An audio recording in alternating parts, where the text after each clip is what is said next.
나누도록 하겠습니다. 우리가 농사를 짓는 농가에 가보면은 보통 이 한겨울에 가면은 딱딱하게 말라 있는 옥수수가 처마에 이렇게 대롱대롱 매달려 있는 것들을 보게 됩니다. 도저히 먹을 수 없을 정도로 딱딱하게 굳어 있는데 그 옥수수를 왜 매달아 놓았을까? 아마 의구심을 가진 분들도 있을 것이고요. 또 농촌에 산 사람들은 잘 알고 있죠. 그건 먹기 위해서가 아닌 봄에 씨로 심기 위해서 그렇게 보관하고 있는 것입니다. 그렇게 말라버린 그 딱딱한 그 옥수수 씨를 봄에 땅을 파고 매달씨 한꺼번에 이렇게 심거든요. 옥수수는 그 옥수수를 심으면 그 씨에서 놀랍게도 싹이 나오고 순이 나오고 뿌리를 내린다는 것입니다. 그래서 거기서 옥수수가 대가 올라오고 많은 옥수수 열매를 맺는 것을 보게 됩니다. 이 말라 비틀어지고 딱딱하게 굳어 있는 것 같은 그곳에서 어떻게 그러한 옥수수가 날까? 그것은 그 씨 안에 생명이 있기 때문입니다. 오늘 우리가 읽은 본문은 바로 이 씨의 이야기며 또 씨 안에 있는 생명에 대한 이야기인 것입니다. 지난주에 우리는 씨 뿌리는 비유에 대해서 살펴봤는데요. 오늘은 이제 그 씨가 뿌려진 땅 속에 뿌려진 씨가 어떻게 그 뿌리를 내리고 순을 내고 열매를 맺는지, 그리고 무엇을 목적으로 그 씨가 뿌려지는지에 대해서 말씀하고 있습니다. 씨는 하나님의 말씀이요 혹은 복음이다. 이미 우리가 살펴보았습니다.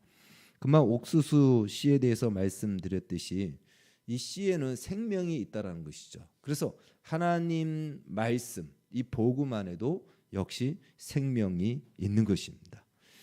생명이 있다라는 것은요, 그 생명이 생명의 힘을 가지고 있다라는 것이에요. 생명력을 포함하고 있습니다. 그래서 뿌려진 씨는 땅 속에서 생명이 있는 씨는 스스로 싹을 틔우고 뿌리를 내리고 이삭을 내게 됩니다. 물론 물을 주고 필요에 따라 거름을 주는 것들이 필요하죠. 그러나 씨의 생명이 없는 것에 아무리 물을 주고 아무리 거름을 줘도 어떠한 반응과 미동도 하지 않죠. 중요한 것은 씨의 생명이 있어야 되는 것입니다. 그래야 그 물도 그 거름도 효력이 있고 효과가 있는 것이죠. 심지어 생명이 있다면 아주 열악한 환경 속에서도 그 땅 속에 심겨진 씨는 뿌리를 내리고 싹을 틔운다라는 것입니다. 구약 시대 법궤의 재료로 사용되었던 나무가 성경에는 조각목이라고 기록되기도 하고 시띠나무 혹은 아카시아, 이 사막의 아카시아 나무라고 보는데 그 시띠나무가 지금 나와 있는 것처럼 저렇게 생겼습니다. 높이는요 한 3m에서 4m 정도로 자랍니다. 근데 저 나무로 구약 시대 법궤의 재료로 써서 법궤를 만들었는데 저 나무의 뿌리는요 저 열악한 환경 속에서 뿌리를 내리다 보니까 50m까지 내려가고 심지어는요 학자들의 발견에 의해서는 1km에서 2km까지 뿌리를 내린다고 합니다. 그러니까 열악한 땅에 물을 찾아서 뿌리를 내려 찾아가는 것이 그 길이가 2km까지도 나온 걸로 지금 확인된 거 나옵니다. 어마어마하죠. 중요한 것은 무엇이죠? 생명이 있기 때문에 그 뿌리를 찾아 뿌리를 내린다라는 것입니다. 그래서 오늘 본문이 말하고자 하는 것은요, 씨 안에 있는 생명이라는 것이죠. 생명이 있으면 스스로 그 생명은 그 생명의 힘을, 보이지 않는 생명을 나타나는 순과 열매로 분명히 뿌리를 내리고 싹을 틔운다라는 것입니다. 오늘 성경 본문은 그것을 이렇게 묘사하고 있습니다. 26절에서 29절 말씀 다시 한번 보겠습니다. 26절에서 29절까지만 시작. 또 이르시되 하나님의 나라는 사람이 씨를 땅에 뿌린 것 같으니 그가 밤낮 자고 깨고 하는 중에 씨가 나서 자라되 어떻게 그리 되는지를 알지 못하느니라. 땅이 스스로 열매를 맺되 처음에는 싹이요 다음에는 이삭이요 그 다음에는 이삭의 충실한 곡식이라. 열매가 익으면 곧 낫을 대나니 이는 추수 때가 이르렀습니다. 아멘. 먼저 씨를 뿌리는 과정이 필요하다. 성경은 말하고 있습니다. 일단 씨가 뿌려져야 뿌리를 내리든 말든 하죠. 그래서 씨를 뿌리는 이 작업, 이 과정이 먼저 필요하죠. 하나님께서는 이 과정을 우리에게 맡기셨다라는 것입니다. 우리가 복음을 전해야 되는 이유가 바로 여기에 있습니다. 전도를 하고 선교를 해야 되는 이유도 바로 여기에 있다는 것이에요. 그 씨가 좋은 땅에 뿌려지면 자라 열매를 맺습니다. 물론 길가나 그리고 가시밭이나 돌짝밭에 뿌려진 씨는 열매를 맺지 못하죠. 그런데 우리는 어느 밭이 좋은 밭인지 모르기 때문에 우리는 뿌리는 겁니다. 복음을 전하는 것이고 말씀을 전하는 것입니다. 그래서 그것이 하나님 나라에서는 모두에게 주어진, 모두에게 맡겨진 부르심이고 사명이다라는 것이죠. 그래서 전도의 방식, 선교의 방식과 또 그 표현은 문화와 또 그 시대에 따라서 달라질 수는 있겠지만, 다르게 표현될 수는 있지만, 분명한 것은 복음을 전하는 것은 우리 모두를 향한 하나님의 뜻이다라는 것입니다.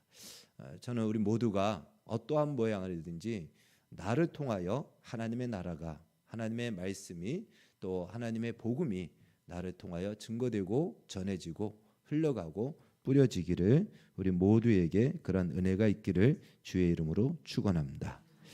자, 그렇게 뿌려진 씨는 언제 뿌리를 내리고 어떻게 싹을 틔우는지를 사실 오늘 성경을 통해서 우리에게 알려주고 있듯이 우리는 모릅니다. 밤낮 자고 깨는 중에 어느 날 보니까 땅이 마치 싹을 낸 것처럼 이 순이 자라 올라온 것이죠. 그 위로 올라왔다는 것은 이미 뿌리가 내려졌다는 것이에요. 그러니까 이미 그 안에서는 눈에 보이진 않지만 생명의 활동이 일어나서 뿌리를 내리고 순을 내고 이삭을 내고 자라 마침내 열매를 맺게 된다는 것입니다.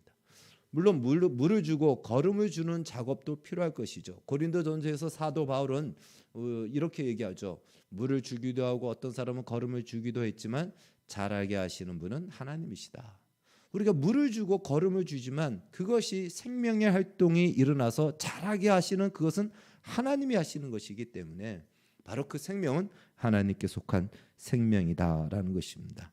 결국 이 비유는요, 그리고 고린도전서 1장에서 하는 말씀은 하나님 나라의 생명은 바로 세상에 의해 좌우되지 않는다라는 말씀입니다. 그래서 오늘 본문의 비유는 두 가지를 우리에게 교훈하고 가르쳐 줍니다. 첫 번째, 씨 안의 생명은 눈에 보이지 않고 씨가 자라는 생명의 활동도 눈에 보이지 않는다는 사실입니다. 눈에 보이지 않아요. 눈에 보이지 않는데 분명히 자라고 있다는 것입니다. 눈에 보이지 않는데 어느 날 열매를 맺었고, 눈에 보이지 않는데 어느 날 우리가 먹기에 적합하고 달고 맛있는 그러한 열매를 맺는다라는 것입니다. 그러나 분명한 것은 눈에 보이지 않지만 그 생명은 반드시 그 씨가 어떤 씨인지를 열매를 통해서 또 자라나는 과정을 통해서 분명히 그 실체를 드러내고 보인다라는 것입니다. 마찬가지로 하나님의 나라도 눈에 보이지 않습니다. 오늘 하나님의 나라가 눈에 보입니까? 눈에 보이지 않아요. 그리고 하나님 나라가 자라가는 것도 눈에 잘 보이지 않아요. 그런데 어느 날 하나님의 나라는 존재한다라는 것을 세상이 보고 알게 됩니다. 그리고 하나님 나라의 열매도 비로소 세상은 보게 되고 알게 된다는 것입니다. 그러한 결과는 한 번에 되는 것이 아니고 시간의 과정이 필요하죠. 그래서 오늘 본문도 이렇게 얘기하죠. 처음에는 싹이요, 다음에는 이삭이요, 그 다음에는 이삭의 충실한 곡식이라. 말씀처럼 하나님 나라는 시간을 거쳐서 자라고 성장하고 또 열매를 맺는다라는 것입니다. 한 번에 열매를 맺는 그 자리에 이르기 어렵죠. 그래서 우리가 예수를 믿고 하나님의 사람으로 풍성해지고 원숙해지고 성숙해지는 과정 속에는 분명히 시간이 필요합니다. 한 번에 그러한 모습으로 바뀔 수가 없는 것이죠. 그래서 자라가는 것이죠. 눈에 보이지 않는데 조금씩 자라서 어느 날 전혀 이전에 생각했던 것과는 상상할 수 없는 하나님의 사람으로 하나님의 나라의 모습이 그에게 나타나 보이는 것입니다. 이제 두 번째 사실, 두 번째 교훈을 우리가 중요하게 여겨야 될 필요가 있습니다. 두 번째는요, 땅 속에 뿌려진 이 씨가 뿌리를 내리고 스스로 싹을 틔우는 것은 바로 하나님 나라는 세상이란 땅 속에 숨겨진 것과 심어진 것과 같다라는 것입니다. 그리고 그 씨는요, 보잘것없고 아무도 주목하지 않는 눈에 보이지 않는 겨자씨와 같다라는 것이에요. 여기서 말하는 겨자는 우리가 말하는 겨자하고는 조금 다른데 그 겨자씨는 매우 작습니다. 실제로 호호 불면은 그냥 날아가고 이렇게 무슨 조그만 먼지와도 같아요. 눈에는 보이지만 굉장히 작습니다. 실제로 그 겨자씨를 보게 되면 그렇습니다. 그래서 아무도 주목하지 않고 별로 중요하게 여기지도 않고 보잘것없이 보입니다. 근데 그것이 땅 속에 숨겨졌으니 심어졌으니 더더욱 보이지 않죠. 눈에 보이지 않습니다. 눈으로 봤을 때는 그냥 땅만 보이죠. 세상만 보입니다. 그 안에 숨겨져 있는 씨는 눈에 보이지 않는다라는 것이죠. 전혀 존재감을 느낄 수 없고 존재감을 나타내 보일 수 없습니다. 세상의 화려함만 보이는 것이죠. 그 속에 묻힌 것과 같다. 그 속에 심겨진 것과 같다. 하나님의 나라는 그 세상이라는 땅 속에 심겨진 것과 같다. 하나님의 말씀은 그 하나님의 말씀의 씨는 바로 이 세상이라는 땅 속에 묻혀서 보이지도 않고 심겨져서 세상의 화려함에 비하면은 아무런 존재감도 없는 것 같고 오히려 세상의 힘 앞에 굴복된 것 같이 보인다. 이것이 무엇이죠? 세상 속에 살아가는 그리스도인들입니다. 하나님의 백성들, 하나님의 씨, 하나님의 생명 복음이 우리 안에 들어와 있지 않습니까? 그러니까 우리가 하나님의 씨예요. 우리가 좋은 땅입니다. 우리가 하나님의 씨와 복음인데 우리는 이 세상이라는 우리보다 훨씬 더 거대하게 보여지는 환경 속에 우리는 심어져서 세상은 아무도 우리를 주목하지 않고 오히려 조롱하고 무시하기에 이르게 됐습니다. 그러나 여기서 우리가 중요한 것은요, 세상에 묻혀 있지만 생명을 가진 씨는 이 세상에 뿌리를 두지 않는다는 것이에요. 그래서 오늘 성경은 말합니다. 생명이 있는 씨는 스스로 싹을 틔운다. 세상에 무엇이 있어야 싹을 틔우는 것이 아니고 생명 그 자체가 뿌리를 내리고 싹을 틔우는 힘을 가지고 있다는 것이에요. 그건 다른 말로 이 주변과 세상에 뿌리를 내려서 세상에 의하여 싹을 틔우고 뿌리를 내리지 않는다라는 것을 말씀하고 있는 것입니다. 그러니까 하나님의 나라는 이 세상 속에 심겨진 하나님의 씨는 세상에 기반하여 자라지 않고 그 안에 있는 생명을 오히려 세상 속에 뿌리를 내리고 세상 속에 이삭을 내고 싹을 틔운다라는 것을 말씀하고 있는 것입니다. 반면에 세상은요, 세상의 것에 뿌리를 내리라고 우리를 협박하고 유혹합니다. 바꿔 말해 하나님의 나라는 이 세상의 것에 근거하여 자라지 않기 때문에 그 결과도 세상의 것과 다를 수밖에 없다는 것이에요. 세상은 끊임없이 이 세상이라는 땅에 뿌리를 내려 세상의 것을 열매 맺으라고 우리에게 유혹하고 가르칩니다. 세상에서 많은 성공, 업적, 그것을 통해서 그것을 기반하여서 맺는 열매가 있다면 세상의 성공과 세상의 많은 일들을 통해서 만약에 그것이 세상에 뿌리를 내려서 이룬 것이라면 그 열매는요, 자기 만족과 혹은 자아 실현과 자기 자랑이 그 열매가 될 것입니다. 그러나 하나님의 생명이 있는 그 스스로 생명이 있어서 싹을 틔우는 하나님 나라의 뿌리를 내린 사람은 세상에서 성공하고 세상에서 많은 업적을 세웠다 할지라도 그 모든 것이 하나님의 은혜로 되었기에 하나님의 영광이라는 열매를 맺게 되는 것입니다. 똑같은 과정이지만 그 결과는 다를 수밖에 없다라는 것입니다. 그런데 우리가 가진 씨가 이 세상에서 말하는 씨와 분명히 다르기 때문에 그래서 세상에 뿌리를 내리고 열매를 맺는 것이 아님에도 불구하고 우리가 세상 속에 묻혀 살다 보니 자꾸만 세상의 가치의 것을 열매 맺고 싶어하는 것이 우리의 딜레마입니다.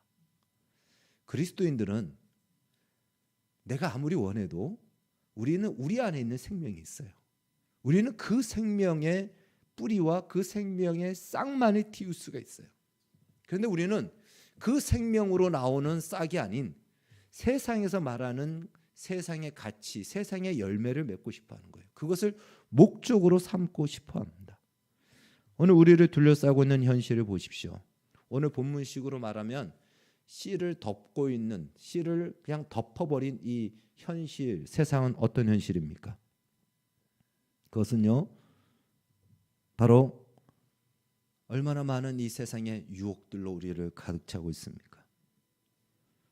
우리로 하여금 이 세상의 것을 맺고 싶어하고 그것이 아니면은 도저히 살아갈 수 없게끔 만드는 그 현실로 우리를 덮고 있습니다. 현실의 환경, 그것이 좋은 것이든 나쁜 것이든 어떤 때에는 세상의 화려함이라는 것은 세상에 좋은 것이고요. 또한 세상에서 실패라는 것은 나쁜 것이죠. 그러니까 우리는 좋은 세상에서 말하는 화려한 것으로 덮여있던, 세상에서 말하는 실패한 나쁜 것으로 덮여있던 그런 것들이 우리를 지금 둘러싸고 있다는 것이에요. 거기서 맺는 열매, 거기서 어떤 열매를 우리에게 맺게 합니까? 거기서 맺는 열매는요, 세상의 그 가치를 따라 살던가 아니면 절망과 원망으로 삶을, 신앙을 포기하며 살게 한다는 것입니다. 중요한 것은 우리를 둘러싸고 있는 이 모든 것들은 하나님의 백성들에게는 수단과 거름으로 줄 뿐이지 그것 자체가 목적이 되어서는 안 된다는 것이에요.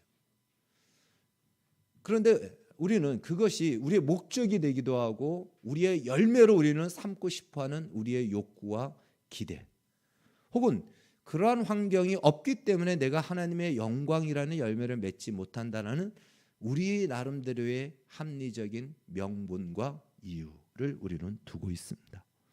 그래서 이 주변의 환경이 그러한 환경이 아닌 실패와 고난의 환경이라면 거기서 우리는 믿음으로 살 수 없다라는 합리적인 이유를 가지고 절망과 원망으로 신앙으로 사는 것을 포기하게 된다는 것입니다. 사실 우리를 둘러싸고 있는 이 세상이 얼마나 참 만만치 않습니까?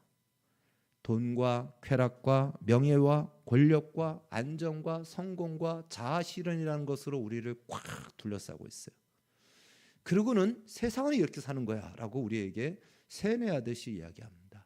그리고 이것이 없으면 불안하고 이것이 없으면 실패한 거라고 우리에게 계속해서 우리를 미혹하고 있는 것이죠. 그래서 그것이 있으면 나는 성공하는 인생으로 스스로 자만에 빠지기도 하고 그것이 없으면 나는 실패하는 인생으로 절망과 원망에 빠져서 더 이상 한 걸음도 나가지 못하는 것이 우리를 둘러싸고 있는, 우리를 덮고 있는, 마치 그 속에 우리는 묻혀 있는 것과 같은 바로 그것이 오늘 우리가 살아가는 현실이라는 것입니다. 거기서 계속해서 우리의 마음은 이 세상에 뿌리를 내리고 싶어 하는 거예요. 세상에 뿌리를 내리고 싶다는 것은 무엇이죠? 세상에서 말하는 열매를 맺고 싶어 하는 거예요. 그리고 그 열매, 그것이 없기 때문에 내가 믿음으로 살 수 없다라는 합리적인 스스로의 이유를 가지고 신앙으로 사는 것을 우리는 포기하기도 합니다. 기억해야 될 것은요, 이 모든 것은 하나님이 진짜 우리가 맺어야 될 열매를 위한 수단과 거름으로 주셨다라는 사실입니다. 그래서 하나님 나라의 열매와 세상의 열매는 분명히 다르다는 것이에요. 똑같은 과정을 통해서도 열매는 반드시 다릅니다. 다시 말해 우리는 세상에서 인정해주는 지위와 자리가 마치 하나님 나라에서의 영광과 열매라고 생각하는데 그렇지 않다는 것이에요. 우리는 그렇게 생각하고 싶죠. 진짜 그렇게 해서 그렇게 생각하는 건지 아니면 세상에서 화려하게 살고 싶은 욕망 때문에 그것을 명분으로 삼는지는 모르겠으나 사실 하나님 나라의 열매에는 세상의 것이 조금도 끼어들 자리가 없다는 것입니다. 세상의 것은 하나님 나라에 끼어들 자리가 없다는 것이에요. 제가 일전에도 한번 그 유머 예화로 들었던 이야기가 있습니다. 어떤 사람이 세상에서 가장 가치 있다라고 여기는 그 금을 평생 동안 힘써 모았습니다. 합쳐 보니까 100kg이에요. 어마어마하죠. 엄청납니다. 근데 그 사람이 그걸 다 모으고 죽게 되었습니다. 이 사람이 이제 크리스찬인 거예요. 자기를 데리러 온 천사에게 사정하여 자기가 평생 동안 모았던 금을 꼭 천국에 가져가도록 허락해달라고 합니다. 천사가 그거 가져가야 소용없을 텐데 왜 가져가려고 하냐? 그래도 꼭 가져가고 싶다고 하도 사정을 해서 허락을 합니다. 100kg이니까 얼마나 무겁습니까? 그 100kg 금을 낑낑거리며 짊어지고 천국 문 앞에 이르게 됩니다. 자기 딴에는 그래도 금이 이 세상에서 가장 가치 있으니까 이 100kg이라 되는 금을 천국에 조금이라도 도움이 되지 않을까 해서 좋은 마음으로 가져온 거예요. 이제 문지기였던 베드로가 그 사람이 낑낑거리며 가져온 것을 보고는 그게 뭐냐고 묻습니다. 그러니까 이제 자랑스러운 표정으로 베드로님, 제가 세상에서 힘써서 이 금 100kg을 모았습니다. 혹시 조금이라도 천국에 도움이 될까 봐 돕기 위해서 가져왔습니다. 라고 아주 보무도당당하게 이야기를 합니다. 그때 베드로가 아주 난감한 표정을 지면서 이렇게 얘기합니다. 천국은 이미 모든 도로 포장 작업이 다 끝나서 이걸 어디 써야 될 때가 없을 텐데 그 힘들게 그걸 가져왔냐, 더 작업할 데가 없는데 하는 그런 아쉬운 말을 했다고 합니다. 다른 말로 이 세상에서 가장 가치 있다라고 하는 금덩어리가 천국에서는 도로 포장 재료에 불과하고 그것도 이미 다 깔려가지고 더 이상 깔 데도 없어서 그야말로 이제는 더 이상 필요 없는 처리 곤란 물품이 되어버린 것입니다. 한마디로 하나님 나라에서 가치 있는 것은요, 이 세상에서 가치 있는 것이 하나님 나라에 끼어들 자리가 없다라는 것이에요. 이 세상에서 가장 가치 있다라고 여기는 것이 하나님 나라에서는 한낱 필요가 없다라는 것이에요. 가장 가치 있는 금도 그냥 도로 재료에 불과하다라는 것이에요. 도로 재료를 우리가 귀중히 여깁니까? 흙바닥에 깔리는 걸 귀중하게 여기는 사람이 있습니까? 그거에 불과하다라는 것입니다. 세상은 세상의 뿌리를 내렸기 때문에 세상에서 가치 있다라고 하는 그 열매를 맺게 되어 있습니다. 그러나 크리스찬은 하나님 나라의 생명을 가졌기 때문에 그 생명이 근거가 되어 싹을 틔우는, 그래서 나오는 열매를 맺어야 되는 것입니다. 그 열매만이 천국에서 빛나는 열매가 될 것입니다. 그리고 그것은 반드시 드러나게 되어 있다라는 것입니다. 그런데 우리는 하나님 나라의 뿌리를 두고 있으면서도 우리의 생명은 그것인데 우리는 세상의 열매를 맺고 싶어하는 것이 우리의 딜레마요, 오늘 우리의 갈등이요, 우리의 실체이기도 합니다. 뿐만 아니라 그런 것이 없기 때문에 우리가 아무런 신앙의 열매를 맺을 수 없다라고 하는 핑계를 대며 살아가는 삶이 우리의 신앙의 현실이기도 합니다. 세상에서 가치 있다라는 재력과 권력과 명예, 성공 이런 것이 소용없단 말인가? 그렇지 않습니다. 굉장히 소용이 있습니다. 그것 자체가 단지 우리가 목표하는 열매가 아니라는 것이에요. 그 모든 것은 진정한 열매를 위한 과정으로서 수단이 되고 아주 훌륭한 걸음이 된다는 것입니다. 정말 그런 걸음이 없으면 어쩌면 우리는 진정한 열매를 맺을 수도 없을 것입니다. 오히려 그것을 포함하여 즉 재력이나 그리고 많은 재력이나 혹은 권력이나 명예나 성공이나 이러한 세상에서 긍정적이라고 여겨지는 이 모든 재료들이 우리의 걸음이 된다는 것이 아주 훌륭한 걸음이 됩니다. 이것을 포함하여 이 반대적인 것, 실패와 고난과 절망의 현실이라고 하는 것도조차도 우리에게는 아주 훌륭한 재료가 된다는 것이에요.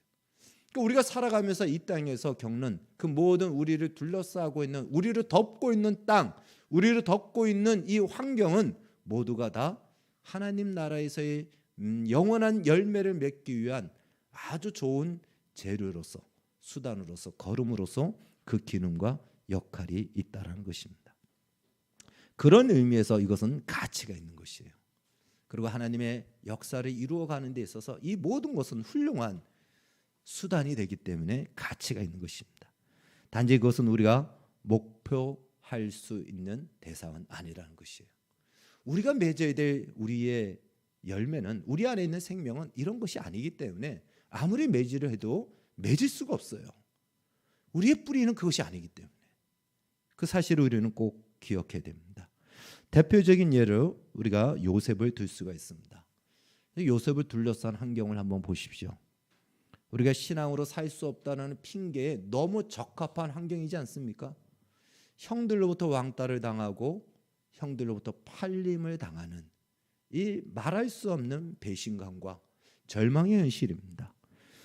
그 와중에도 하나님 앞에 죄를 지을 수 없다라는 이 믿음 때문에 그는 노예로 살면서도 억울하게 누명을 써서 나중에는 죄수의 신분이 되어집니다. 요셉의 환경은 도저히 믿음으로 살기에 너무나도 정말 막막하고 막연하고 실망과 절망만을 가져다주는 그러한 현실이고, 그렇기 때문에 신앙으로 살 어떤 명분도 될 수가 없다라고 말할 수 있을 것입니다. 오히려 원망과 저주와 복수에 찬 열매를 맺는 적합한 현실이었고 환경이었습니다. 요셉은 마치 저주와 불행이란 땅 속에 묻힌 씨와 같습니다.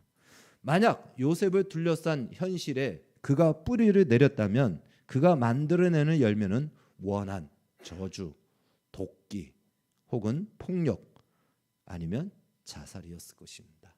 그가 그것에 뿌리를 내렸다면 그는 이런 열매를 맺었을 것입니다. 만약 요셉을 둘러싼 환경이 왕궁의 화려함과 또한 부와 권력과 명예였다면, 그리고 그것에 뿌리를 내렸다면 그가 만드는 열매는 교만, 허영, 자기자랑, 쾌락이었을 것입니다. 어떤 것이든지 그것이 있기 때문에 하나님 앞에 믿음으로 살 수 있다라는 명분은 될 수 없습니다. 이런 환경이었다면 이런 열매를 맺었을 것이고요, 이런 환경이었다면 이런 열매를 맺었을 것입니다. 뿌리를 그곳에 두었다면 그 열매가 맺힐 수밖에 없다라는 것입니다. 물론 요셉이 지하 감옥에서 원망하지 않았다라는 얘기가 아닙니다. 원망이 왜 안 되겠습니까? 얼마나 많이 형들을 원망했고 보디발의 아내를 원망했고 심지어 하나님에 대해 의심도 가질 수밖에 없지 않겠습니까? 과연 하나님이 나를 아시는가? 내 아버지 하나님이 나를 버렸나? 이런 마음이 얼마나 많았겠습니까? 그것이 요셉을 둘러싼 현실이고 환경이었습니다. 그러나 하나님은 그를 둘러싼 그 환경과 현실을 거름과 수단으로 삼으셨다는 것입니다. 어떻게 그것을 알 수 있는가? 요셉에 대해서 성경은 시편에서도 기록하는데요. 시편 105편 22절은 이렇게 말씀합니다. 한번 같이 읽겠습니다. 시작. 그의 뜻대로 모든 신하를 다스리며 그의 지혜로 장로들을 교훈하게 하였도다. 예. 이제 좀 그 옛날 개역 한글 성경은 조금 더 멋진 표현으로 되어 있는데 그걸 좀 편안하게 개정 성경에서는 저렇게 풀어서 썼습니다. 예. 말 그대로 저 말씀은요, 요셉이 애굽의 그 지혜로운 장로들, 쉽게 말하면 신하들, 왕의 신하들을 가르쳤다라는 그 표현입니다. 문무백관들을 가르치고 교훈할 정도로 요셉이 그만한 지혜와 지식을 갖추었다라는 것입니다. 과거에 우리나라 이승만 대통령이 미국의 역사를 미국의 그 교수들보다 더 뛰어나게 알아서, 미국의 정치가들, 미국의 사람들보다 더 뛰어나게 알아서 그 미국에 있는 교수들과 정치가들에게 오히려 미국의 역사를 가르쳤던 그런 사례가 있는데, 요셉이 바로 그러했다라는 것이에요. 예. 여러분, 요셉은 애굽 출신이 아닙니다. 그리고 요셉이 총리가 되었을 때 30살이었고 팔려졌을 때 17살이었어요. 그러니까 애굽에 있었던 시간은 13년입니다. 13년 중에 감옥에 있었던 시간은 2년이고 보디발의 노예로 있었던 시간이 나머지 시간 11년이에요. 그러니까 애굽에서 요셉이 노예와 죄수로 있었던 시간 13년이 지나서 총리가 됐습니다. 그런데 요셉이 꿈 하나 해몽 잘해서 총리가 되었을까요? 그리고 그것 때문에 평생 동안 총리로 살았을까요? 그렇게 될 수 있겠습니까? 그만한 실력과 자질을 갖추었다라는 것이죠. 심지어 애굽에서 자라고 배운 그 장로들, 그 신하들을 가르치고 교훈할 수 있을 정도로 그의 지식과 지혜와 실력이 갖춰졌다는 것입니다. 그럼 어디서 요셉이 이러한 실력을 갖추었을까요? 두 시간대입니다. 노예로 있을 때, 죄수로 있을 때예요. 이것밖에 없습니다. 그를 둘러싼 환경이 어떤 환경이었다고요? 죽을 만큼 암울한 환경이었습니다. 노예의 환경이었어요. 죄수의 환경이었습니다. 억울함과 원망과 원함과 분한으로 복수심으로 가득 찰 수 있는 환경, 그 환경과 그를 둘러싼 현실, 그를 묻고 있는 그 땅의 현장을 하나님은 거름과 수단으로 삼아서 그 모든 것이 요셉이 하나님의 사람으로서 열매 맺는 것에 하나님이 도구로 사용하셨다는 것입니다. 바로 하나님의 나라, 하나님의 씨, 하나님의 백성들은 이 세상에 보잘것없이 심겨진 씨와 같지만, 눈에 보이지도 않는 겨자 씨와 같이 그렇게 심겨졌지만, 그래서 아무도 주목하지 않고 조롱하는 그 대상에 불과하지만, 마침내 그 안에서 그 환경을 하나님은 거름과 수단으로 삼아 그 안에서 오히려 자라 싹을 틔우고 세상과는 다른 그 열매를 맺게 하신다라는 것입니다. 이것이 바로 하나님의 비전이요, 하나님의 뜻입니다. 오늘날도 마찬가지입니다. 성도는 마치 예수님의 비유로 들어주신 것처럼 가루 서말 속에 들어가 있는 누룩과 같은 존재입니다. 그냥 반죽으로 꽉 둘러싸서 그 안에 누룩이 보이지도 않죠. 있는지 없는지도 모릅니다.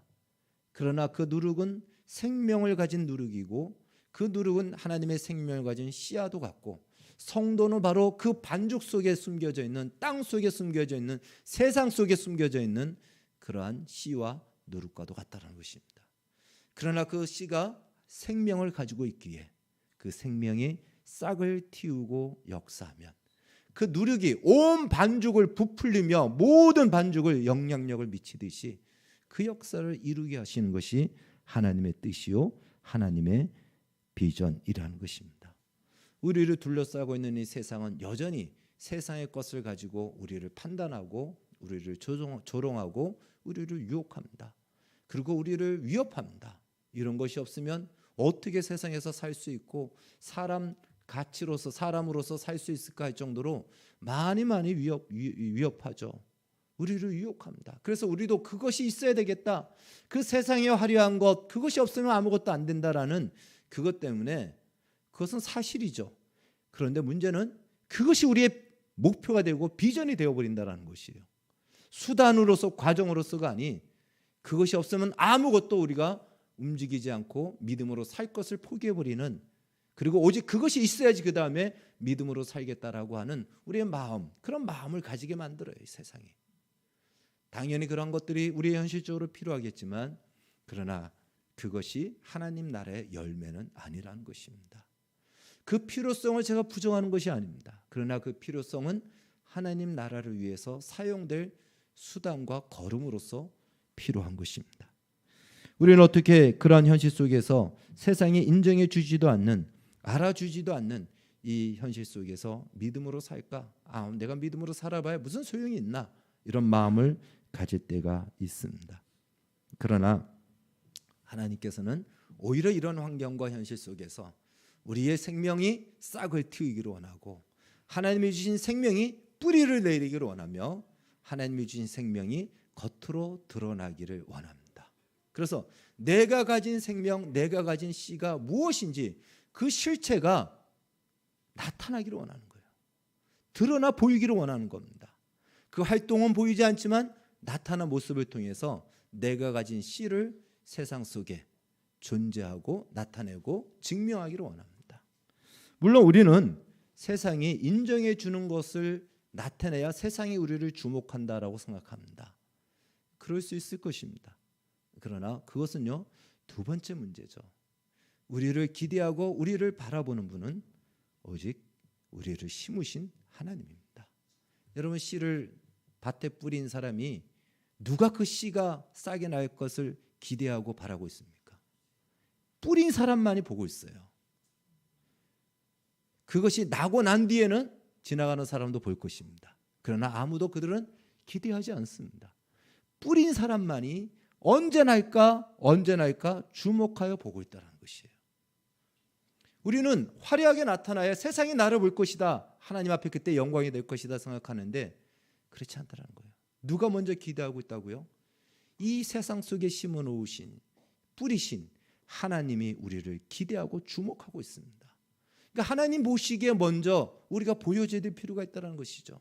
하나님 보시기에 인정해 줄 만한, 하나님의 나라의 모습이 우리를 통해서 나타나야 된다라는 것입니다.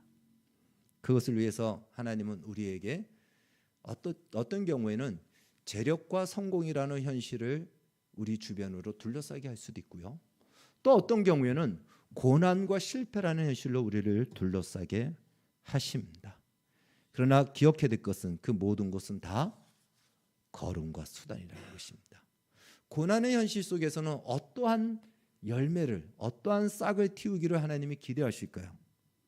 바로 그 고난의 현실 속에서도 철저히 하나님만 바라보며 믿음과 소망을 가지고 살아가는 이 모습을 하나님이 기대하세요. 그것이 하나님이 기대하시는 싹입니다. 우리에게 대단한 것을 해야 하나님이 인정해 주시고, 대단한 무엇을 해야 하나님이 축복해 주시고 하나님이 가치 있게 여기는 것이 아닙니다. 우리의 믿음을 보시는 거죠. 하나님을 신뢰하는 믿음으로 오늘 믿음을 지키고 살아내는 거예요. 포기하고 원망하고 절망하고 하나님이 어디 있어가 아니고 살아계신 하나님을 믿고 기대하고 우리의 자리를 지키며 인내하며 믿음으로 우리의 믿음을 지켜내는 것입니다. 그것이 바로 하나님이 심으신 그 씨에서 나올 생명의 싹인 것입니다. 그걸 하나님이 주목하고 있다는 것입니다. 만약 세상의 성공과 많은 재력 속에서 하나님이 무엇을 기대할까요? 하나님이 그런 현실을 우리에게 주실 때는 참된 겸손과 충성을, 그 싹을 하나님은 보시기를 원합니다. 세상에서는 그것이 있으면 교만의 하늘을 찌르죠. 두려울 것이 없죠. 그냥 큰 소리를 치죠. 세상이 다 모든 사람이 자기 아래에 있는 것 같이 보여집니다. 그래서 세상에서의 부자들, 재력과 힘을 가진 사람들은 그렇게 큰 소리를 치는 거죠. 성도에게는 그러한 현실로 우리를 하나님이 덮으실 때는 진정한 겸손이 무엇인지를 거기서 하나님은 싹을 틔우기를 원하는 겁니다. 그럼에도 불구하고 충성하는 그 모습을 하나님은 보기를 원합니다. 그러니까 우리를 둘러싸고 있는 모든 환경은 다 하나님의 나라의 열매를 맺기 위한 수단과 걸음이 된다는 것이에요. 하나도 버릴 것이 없습니다. 그것이 없으면 오히려 그런 열매를 맺기가 어려워요. 고난이 없으면 하나님을 믿는지 안 믿는지, 하나님을 신뢰할 수 있는 믿음이 있는지 없는지를 확인할 방법이 없어요. 좋은 것이 있을 때 하나님을 믿는 것은 쉽습니다. 얼마든지 믿을 수 있죠. 그러나 고난이 와야 진짜 하나님을 믿는지 그 믿음의 싹을 우리는 볼 수 있고 열매를 볼 수 있는 것입니다. 그러니까 이 모든 것은요, 우리의 열매를, 하나님의 나라의 열매를 풍성하게 만들기 위한 좋은 재료입니다. 그래서 하나님은 세상이라는 땅 속에 하나님의 백성들을 심어 놓으신 거예요. 복과 잘 것 없는 것으로, 아무도 주목하지 않는 것으로, 그런 현실로 우리를 심어 놓은 것입니다. 그래서 오늘 겨자씨의 비유처럼 그 심어질 때는 이것이 과연 심겨질까? 그냥 바람에 날아가지 않을까 할 정도로 아주 미미하지만 심겨지고 난 뒤에는 그것이 싹이 나고 자라서, 이 겨자씨는 큰 나무가 아니에요. 그냥 큰 풀인데 일반 풀보다 커가지고 마치 나무처럼 보일 정도로 크게 자라는 식물입니다. 그래서 그것이 마치 나무인 것처럼 여겨져서 새들이 와서 거기에 그 그늘에 쉴 정도로 풍성하게 자란다라는 것을 얘기하는 거예요. 그 정도로 조금씩 자라 나중에는 이 새들이 그늘을 삼을 만큼 풍성해지는 것, 그것이 하나님의 뜻이요 하나님 나라의 모습인 것입니다. 이것이 하나님 나라의 비전이며, 이 비전 앞에 우리 각자의 인생은 어떤 선택을 해야 하는지에 대한 가르침이 오늘 본문입니다. 하나님은 우리의 소중한 인생이 세상에 뿌리를 내리지 않기를 바라십니다. 그리고 세상에 뿌리를 내리지 않도록 하나님이 막으십니다. 세상에 뿌리를 내리고 싶어하면 하나님이 막으세요. 선택한 하나님의 백성들은 막으세요. 그 원하는 것을 이루지 못하게 합니다. 왜? 그것은 하나님이 주신 생명의 씨앗의 열매가 아니기 때문에. 우리의 소중한 인생이 그것으로 다 소요되어지고 그것이 아닌가 봐라는 것으로 우리의 인생이 끝나버리는 것으로 하나님은 우리의 인생이 그렇게 되지 않기를 원합니다. 하나님은 하나님의 나라에 그 생명의 싹을 틔우고 그 실체의 모습이 우리를 통해서 조금씩 나타나고 드러나서 마침내 풍성한 열매가 되어 그것이 이 세상을 풍요롭게 만들고 많은 사람들에게 참으로 그늘을 주고 쉼을 주고 참된 생명과 소망을 주는 하나님의 나라의 열매를 맺는 인생으로 우리를 삼으시기를 원한다는 것입니다. 그렇다면 이제 우리가 선택을 해야 되는 거죠. 과연 나는 어디에 뿌리를 내릴 것인가? 내 안에 있는 하나님의 말씀 복음의 뿌리를 내리고 그 가치를 따라 살 것이냐, 아니면 그래 세상에서 한번 보란 듯이 한번 살고 싶다라고 하는 세상의 뿌리를 내리고 세상의 가치를 따라 살아갈 것인가? 이거 우리가 선택해야 되는 거예요. 우리의 인생은 하나님께서 우리의 인생을 통해서 우리가 무엇을 목적으로 삼고 살아야 되는지 오늘 말씀을 통해서 교훈하고 있는 것입니다. 훌륭한 배우란 한 명의 청중 앞에서도 최고의 실력을 발휘하여 연기를 하는 사람입니다. 한 명밖에 없어. 청중이 관객이 한 명밖에 없어. 할 마음이 안 나죠. 힘이 안 나죠. 목사도 마찬가지지 않습니까? 한 명밖에 없다면 설교할 마음이 안 나죠. 사람들이 많으면 설교할 마음이 막 나겠죠.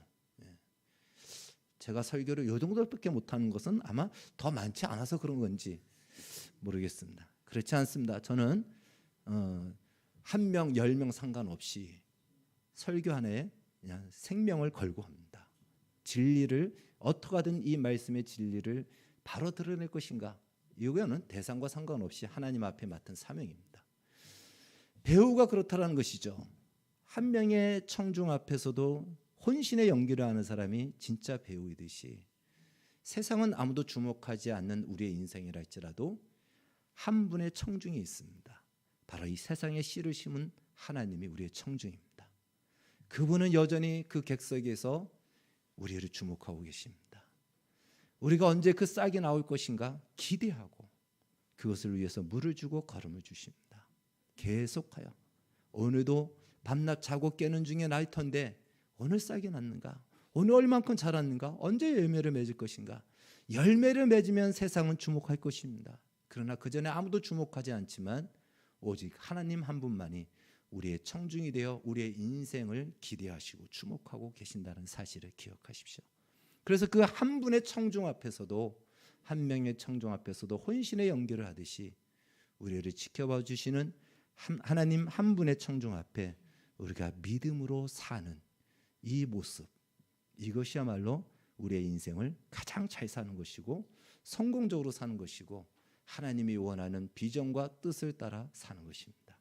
그렇게 살다 보면은 하나님은 우리를 통해서 그 열매를 자라게 하시고 풍성하게 하셔서 마침내 세상이 우리를 보고 하나님 나라의 모습이 어떠한지를 비로소 알게 될 것입니다.